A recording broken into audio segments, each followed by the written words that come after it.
Hello, YouTube friends. Today we are going to look at episode 4 of our Goimagine SEO series. As of right now, this is kind of the last episode that I have in mind. If they change something about the Goimagine SEO, if they put out any more information for us, or if anything seems to change, I will definitely be on top of it and let you guys know, as long as it doesn't happen like November 15th, because once we get around that time of the year, I'm probably not going to be posting a lot of new videos. I'll be completely honest. So this is Randy here at We Crafty Creations, and today I just want to talk a little bit more about search engine optimization.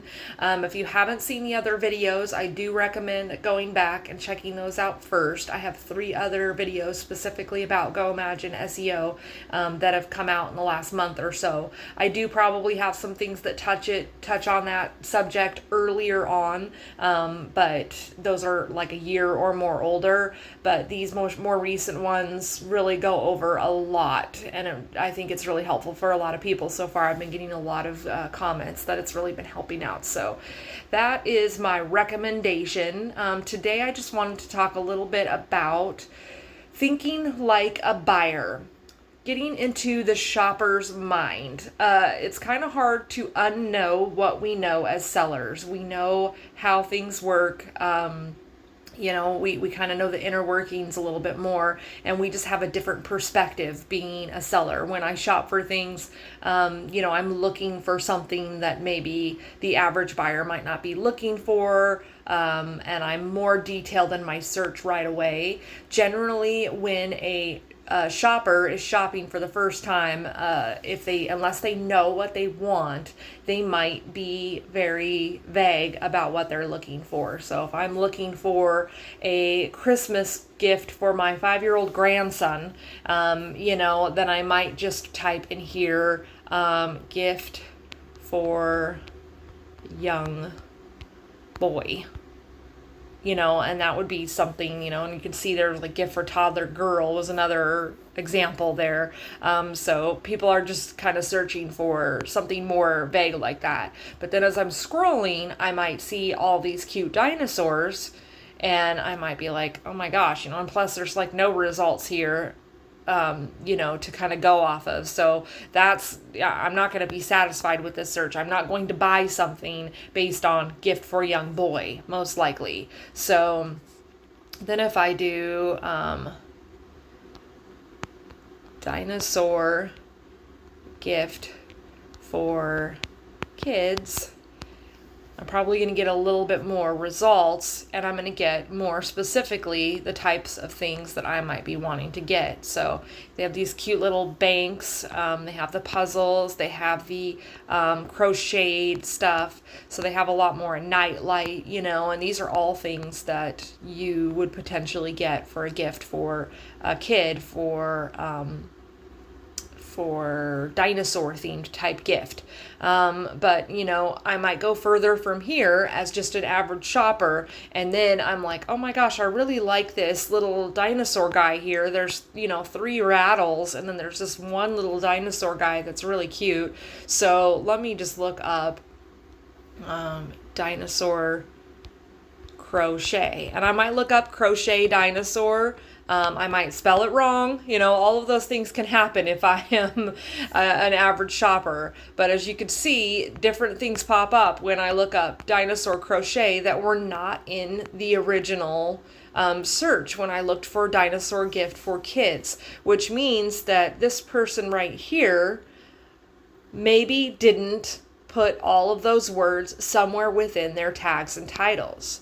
Now, their title has Spike the dinosaur, and to be honest, it's cute, but nobody's gonna search for Spike the dinosaur. It just doesn't make sense for that to be in your title. I could see that being in your social media. It's cute, you've named it, he's got a little spiky head, it's cute, but if you really want to capture those searches, you really need to think like the buyer. And what the buyer is looking for, if they're looking for a gift, they're likely going to search some term about who the gift is for. They might search jewelry for mom, if they want something specifically that their mom would like, or jewelry for nature lover, so you're thinking of who the gift is for, and then you're also thinking of the basic way to describe the item. So for this title, honestly, I would not put made to order at the beginning. That could be at the end of your title if you really want to make sure people know that it's made to order. But it says right down here, please allow 5 to 7 business days for completion of your item. So it's pretty clear right there that it's made to order. It's really not necessary to waste that space.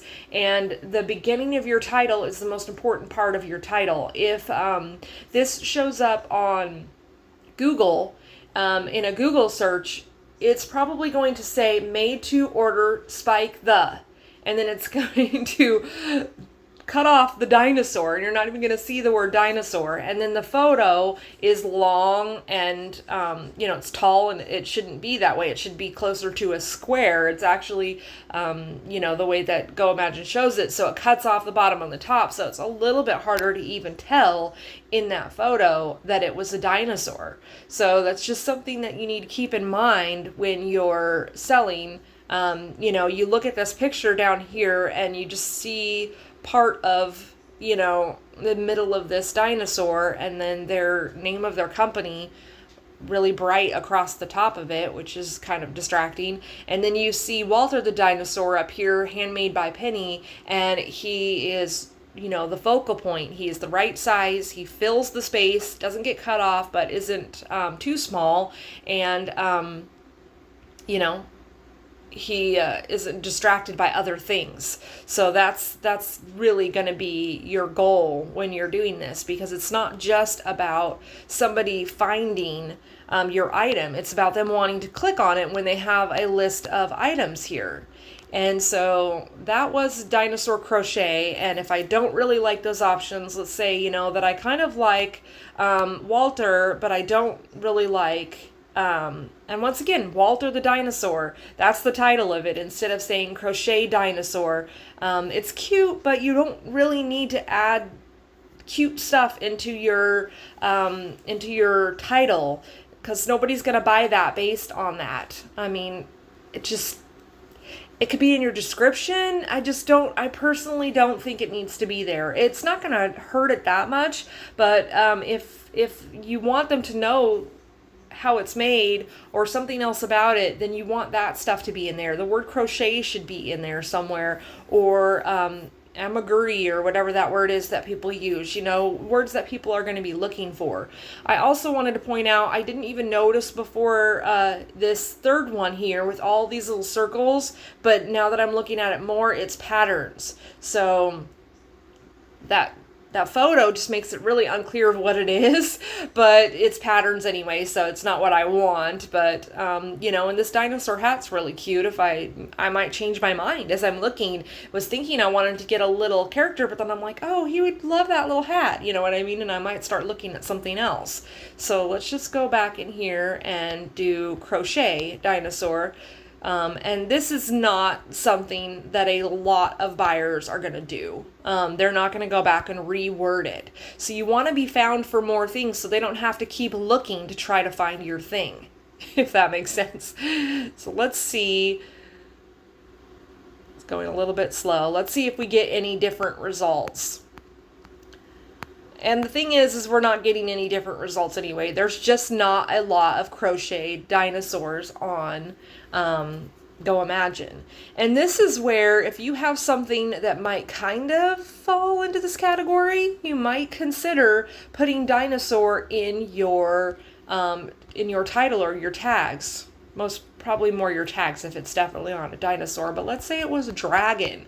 I mean, a dragon is pretty close to a dinosaur in a lot of people's minds. So if I saw a dragon when I searched for crochet dinosaur, and I saw this first dragon, I wouldn't be mad.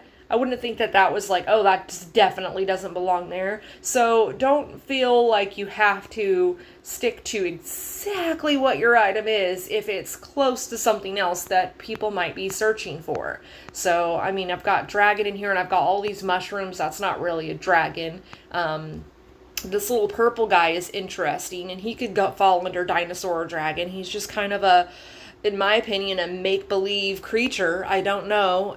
Purple and green, and then it cuts off once again. The main thing should be what it's called first. We can see that it's purple and green, so we don't need that to be the first two words on there necessarily. Bubblub. I don't know what Bubblub is. Maybe that is something.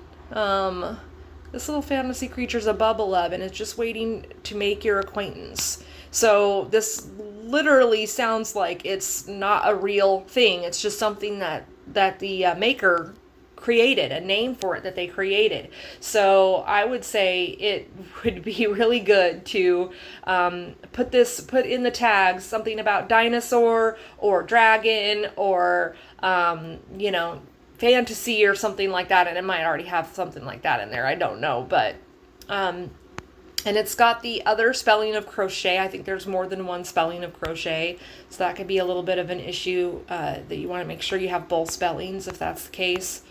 I don't crochet things, so and a lot of these other items are not dragons, but they popped up. And this may not be the person's fault. This person with these mushrooms, they might not have put dragon in here. This may be something that Goimagine is experimenting with, so, we can't really get after them too much. But I'm just saying, don't be so black and white with your search words. So let's just say that I just wasn't happy with any of these. I might go more vague and go to crochet animal.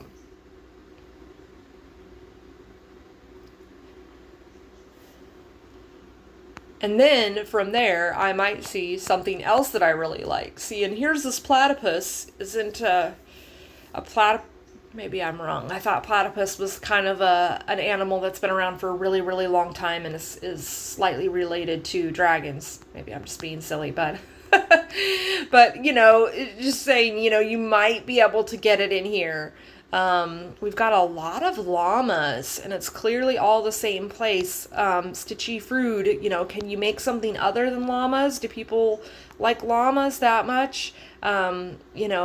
Consider branching out as well. But as we look at these, this says crochet bumblebee beanie.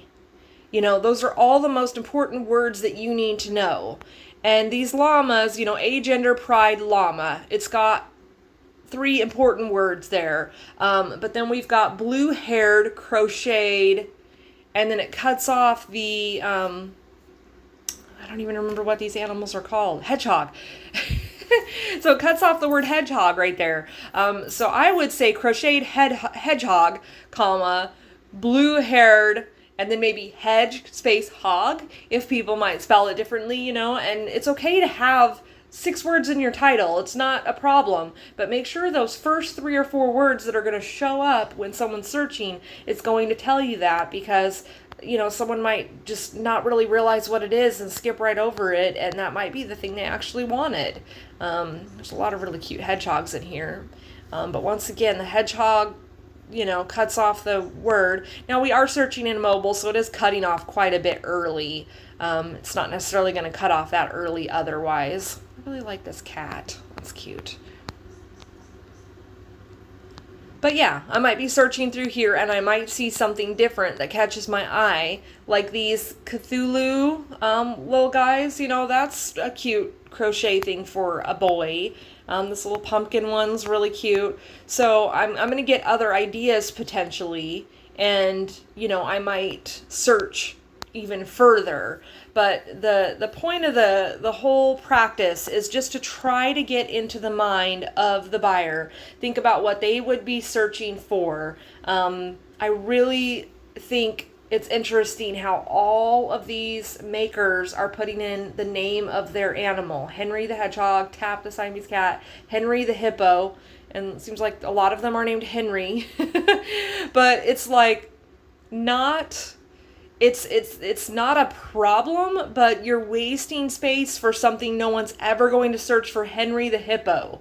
I don't know why they would, But if they're reading that in your description and they're like, Henry the hippo is a great gift for, and you're making this cute sentence, that's great, and if you have it on social media and you're like, meet Henry the hippo, that's awesome. But when it comes to trying to keyword optimize your listing, putting that in your title is not going to help you that much. I also wanted to mention on here, this octopus and this possum both don't say crochet or any other term that shows what it is. So if I was searching for a custom octopus painting and then I saw this crochet thing, that's not what I'm looking for at all. And we really just don't want to show up for things that are just so far off from what we're looking for. But I play devil's advocate a lot, because also I want to keep in mind that if I'm looking for an octopus painting and I see this octopus crochet creature, I might want it because I really like octopuses, octopi, whatever. So you get the point. You want to be careful about it, but you just, you don't want this octopus should be higher up in search. It should be before this pattern, and it should be before, this beanie probably. I don't know. So let's just think about these things a little bit more and get a nice title in there. I honestly recommend your title to be somewhere between 5 and 8 words. That is my recommendation. I have been experimenting with some longer titles and some shorter titles. Goimagine recommends shorter titles. But when they say shorter titles, they don't necessarily mean 2 words. That might be too short. So just, really try to think about this in terms of what the shoppers are going to search for. And you need to pick your superstar keywords, the keywords that you want to be found for the most, the thing that is the most relevant for your item that a lot of people search for. And when it comes to creating items, you really should do a lot of research on what people are searching for and avoid making things that nobody is looking for. All of these are things that people, I'm sure, are looking for. People are looking for all of these types of things. But, if we made, I can't even think of a crochet thing people wouldn't be looking for right off the top of my head. Maybe a crochet cockroach or tick or something like that. Nobody's probably looking for that. I don't know. So, try to fit within a theme. You don't want all your items to be all kinds of different things that don't really go together. But at the same time, try to make sure that they are things that people are searching for, things that you are passionate about, and that will really show when, your customers are taking a look at your items. We can see on this page, Katie's Crochet Creations. She made this dragon. She made this punk bunny. She made these Cthulhu things and this cow and these seahorses. And basically, she has found probably that a lot of these things have made sales and people are interested in them. And if she posts them on social media, people comment, people like it. So she knows that these are things that people like. But if she tried to make this cow, but she tried to make it orange, because she really likes orange and she had a lot of extra orange yarn or whatever laying around, well, just because she liked to make it and it's a color she likes doesn't mean that anybody's going to want that. So we really have to keep that in mind and try to know our audience and try to have an idea of who your audience is, who, what type of person is most likely searching for your item. And that does not mean that somebody else can't buy your item. You can have a shop full of witchy goth stuff, and you could have a little old grandma buy something from your shop because she liked the moon and the stars, and it doesn't mean that she's going to feel like she can't buy that. It's just going to be, in your mind, you have a target customer, an average buyer that's going to shop from you. So this has become quite a ramble. I do apologize, but I just hope that this comes through as, something to really think about, and something each time that you go to create your listing, put in your title, put in your tags, and when you're creating your items, you're really thinking about the buyer and trying to put yourself in the buyer's shoes. One really good way to do that is to ask for feedback and opinions from friends and family, and or on social media. I recommend don't ask your sweetest, most supportive person ever the questions, because they might just tell you yes to everything and, oh, that's pretty, that's great, I like that, yeah, but you want somebody who's more honest and willing to give you some negative feedback, some kind of constructive criticism. And not only can you ask them, do you like this, or what do you think of this, but you can also say, if you were looking to buy this for somebody, what do you think you would be searching? What words would you use to describe it? And they might come up with something that you never even thought of. So that's something else to consider as well. So that's my video today on SEO for Goimagine, and we will be back soon with some more videos about Goimagine, but that's kind of my last one on SEO for a while, I think. So if you found this interesting or helpful in any way, please make sure to hit the thumbs up button. That helps me out. And then subscribe if you haven't yet, so you can get more videos about Goimagine. And we'll have some more Canva videos coming up and some other things as well. Thank you.